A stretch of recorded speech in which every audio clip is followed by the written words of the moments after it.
It was a Monday morning. The night before, I was playing the drums in my guest house. My guest house is across the pool deck from my main house. So the main house, pool deck, and then guest house is above a detached garage that's sitting, about 50 yards away from the main house. So I go upstairs and I'm playing the drums, but I take my shoes off, my tennis shoes off when I'm playing the drums because I'm flat-footed and I can play the drums better that way.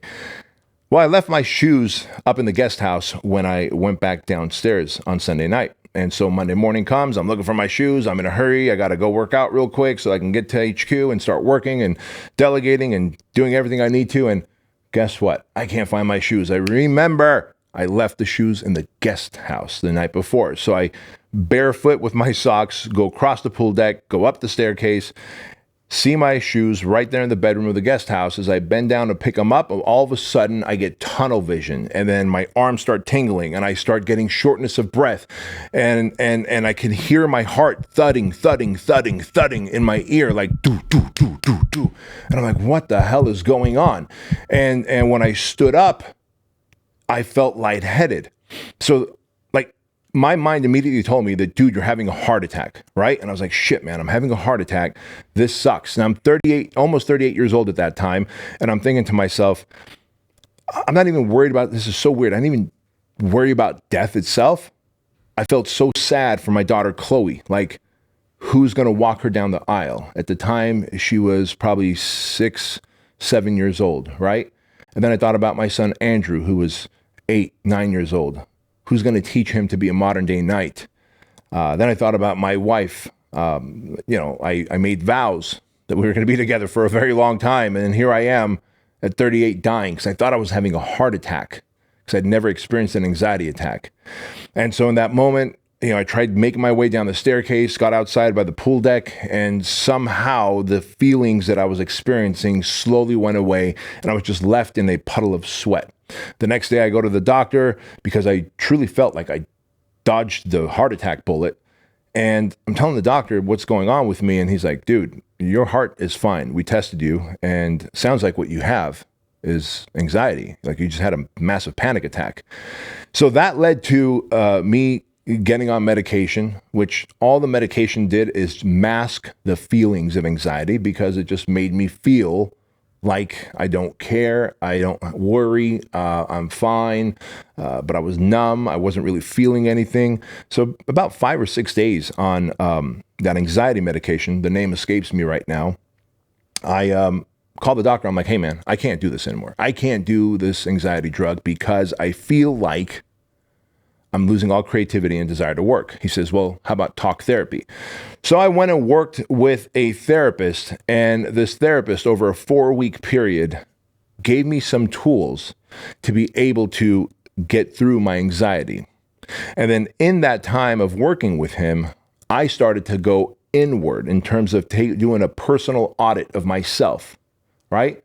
Like today I talked to you guys about consciousness, about the higher self, about the human being who is impulsive and instinctive and selfish. And then, the human animal is impulsive, instinctive, and selfish. The human being is connected to consciousness, right? The 2.0 version, the self-evolved version is the human being. The emotional, impulsive, selfish version of you is the human animal, right? The human animals have anxiety attacks. So I started to go inward and do some searching, and I realized, all right, there's also other tools I can add on to what Kevin, my therapist, gave me. So I'm going to give you a list of tools that you could use to help you overcome anxiety so that you never experience it again. Some things are going to piss you off and you are not going to be happy about what I say because I'm going to call you out. Because my job is to call you out and show you the things that you are not seeing, or you might have a blind spot to, because no one else loves you enough to tell you these things. I wish I had people in my life 11 years ago who would have told me, like, hey, what you're experiencing, that anxiety, that depression, that funk you're in, is a byproduct of these things. It would have hurt to hear that, but if it came from people that I know, like, and trust and respect, I would have been grateful because I would have taken action on this stuff a decade sooner. So I'm here to tell you what worked for me and what my therapist gave me. You use whichever one of these tools you want, and then discard anything you don't want to use. And if you want to still live in anxiety and depression, be my guest. Here we go. So, good old Kevin, my therapist, Kevin Downing, good old Brea, California. He immediately taught me that anxiety is anticipation of future pain. So understand that. The first thing is, when you are anxious about something, if you're going to have a panic attack, it's because you have all these open loops. You're worried about the future. You're worried about what's going to happen. You're worried about a confrontation. You're worried about a conversation. You're worried about losing money. So you're worried about things, anticipation of future pain. You're anticipating some kind of future pain that you are not addressing and actively doing anything about to fix and remedy, right? That's what anxiety is. Anxiety, the feeling of anxiety, is anticipation of future pain. Now that you know that, the solution to anxiety, one of the solutions is action alleviates anxiety, said Kevin. And I'm like, holy hell. Right around that time, I was worried about the debt we were in because I was building a company, right? Fit Body Bootcamp. Like today, all of you know it is this big international franchise and we're crushing it and locations everywhere. But before it was on the Inc. 5000 fastest growing franchise list, before it was on Entrepreneur Magazine's top 200 franchises, I was silently in debt working on this small franchise brand that had under 100 locations. And I was trying to figure out how this thing's going to scale to hundreds of locations and how I'm going to start making money from it because I was not profitable. But like all businesses, in the beginning, you're not profitable, right? But I was running out of financial runway. I had already remortgaged my house, maxed out my credit cards, and I was feeling the pain of that debt. Number one. Number two, I had a business partner in the franchise. He's an awesome human being in terms of a good person, but we were not good business partners. We had two different views on life. In fact, or we had two different views on business. In fact, I would hear his Corvette driving up to our old headquarters. I could hear it outside and I would start feeling anxious. My heart would start racing. I'd get a little tunnel vision. I'd get into this fight or flight mode. Like the sound of his vehicle would trigger me into anxiety, right? So understand that when you have all these things that you have not resolved, unresolved things, anticipation of future pain, that is anxiety. And so Kevin also taught me that if you're a person that has susceptible to anxiety, susceptible to depression, susceptible to alcohol abuse, drug abuse, right? Gambling, whatever your vice might be, or your thing might be that cripples you. He says, understand HALT. And HALT is an acronym, stands for hungry, angry, lonely, tired. When you are in a state of HALT, you're hungry, angry, lonely, or tired, the alcoholic is more likely to go back to the bottle. The porn addict is more likely to go back to porn. The person like me who's type A, tightly wound, control freak is more likely to have an anxiety attack, right? And so you must understand that if you're in a state of HALT, hungry, angry, lonely, tired, solve those things. Eat, drink water, get some sunlight, get some sleep. Stop living in a fucking reclusive environment by yourself trying to figure out your own problems without asking for help. Remember, we are tribal. We are meant to be a community. We are here to help one another. You have great people in your life who want to help you, serve you, help you problem solve. But if you don't ask for help, you are operating in that state of loneliness. You're not going to be able to thrive out of that state that you're in, right? And so whether you're hungry, angry, lonely, or tired, if you're angry, manage your emotions. Like, deal with that anger. Go get a great workout in, right? Like, do something with that energy that is there putting pressure on you, other than trying to sit with that energy and thinking that you're going to somehow think your way through or out of anxiety. You can't. You have to work your way out of anxiety. That is how anxiety works. So now that you know this, I'm going to tell you some of my lessons that I learned about anxiety as well. So Kevin's tools of action alleviates anxiety, and anxiety is anticipation of future pain. When you're halting, hungry, angry, lonely, tired, figure out your halts so that you don't go back to your vices, addictions, or anxiety attacks, right? That's great, man. All good therapeutic stuff. But I also realized that anxiety and depression, I'm going to say this, look, in the comments, I know you guys are going to go bananas and go for it. Let me know in the comments if you think I'm wrong about this. But even if you think I'm wrong, I challenge you to try what I'm telling you for 30 days before calling me out on something that you have read on Google, but you haven't tried in person. What you've read on Google is that depression and anxiety must be treated with drugs. It's a disorder. I agree. There's probably 1.5%, possibly 2% of people who have depression or anxiety that are truly clinical and must be treated with medication. I believe the lion's share of it, 99% of anxiety and depression, is self-induced, self-caused, and it is a byproduct of your conscience, your higher self, telling you that you are living incongruently with the man that you want to be. And the way your conscience stops you, shakes you, and reminds you that you are living in an incongruent life is by giving you anxiety, by making you depressed, giving you the feelings of overwhelm. And so what I found is, if I value health and fitness, but I am not living a health and fit life, if I value certain core tenets and values, but I'm not living those core tenets and values, anxiety and depression is what I will feel as a way of my conscience reminding me that I am incongruent with my values and desires of life.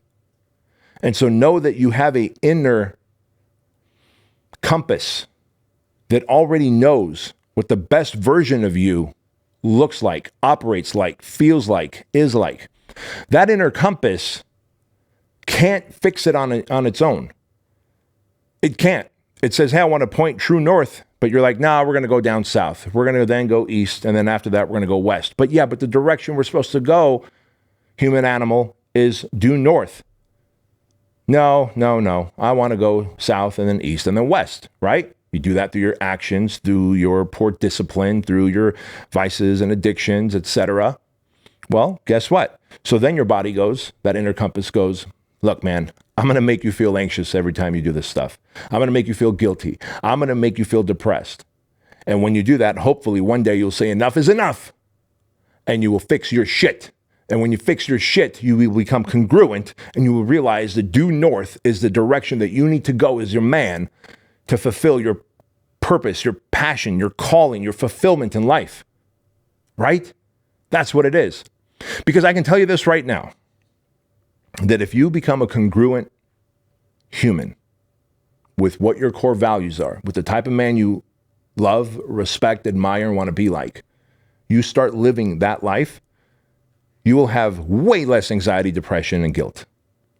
The other thing I want to tell you that I realized from my own experience, because when I had that big panic attack, even though I was growing a fitness business, a fitness franchise, I stopped working out regularly.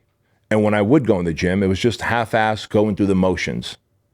Of course, my conscience knew that this is not how I should work out. My conscience knew that there's a better way of me showing up to the gym. There's a better way that I could be eating.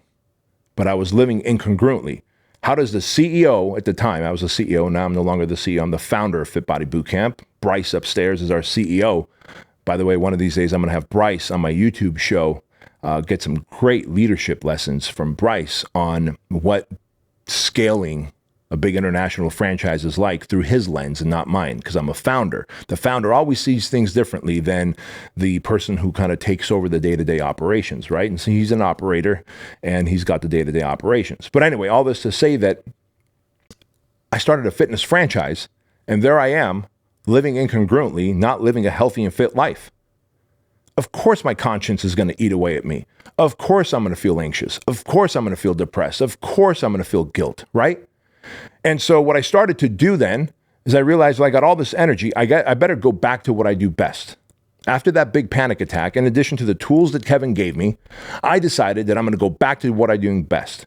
I'm going to go to the gym. I'm going to work out like a fucking savage for 45 minutes. 45 minutes. I'm going to give myself 45 minutes, not checking the phone or anything else. I'm going to warm up, do a little stretching, and then go all in. Compound movements backed by metabolic like training in terms of like pushing the sled, battle rope, kettlebell swings. That was my active rest in between compound movements. You do that for a good 30 40 minutes after warming up and getting some flexibility, you put so much of that anxious energy that's brewing up inside you on the gym floor, you're going to go to sleep tired, exhausted. Like if you can't go to sleep at night because you feel anxious, you feel your brain's overworked, your brain's constantly spinning, you're overthinking, you're depressed, it's because you're not going to bed physically and mentally tired. If you go to bed physically and mentally tired, you will not have those feelings at night because you'll be too fucking tired. Your eyes will just shut and you'll go to sleep. And that's what I do these days. You know this. I've told you, I work out twice. Once in the morning, like a savage at 9 a.m. at my gym. Once again in the evening with my son. And we fucking bring the thunder. And it's the work I do here is mentally exhausting, fulfilling. The physical work I do in the gym is physically exhausting and fulfilling. I go to bed tired. I don't have room for my mind to swirl around and think about anxiety and depression and thoughts and overwhelm and all that shit.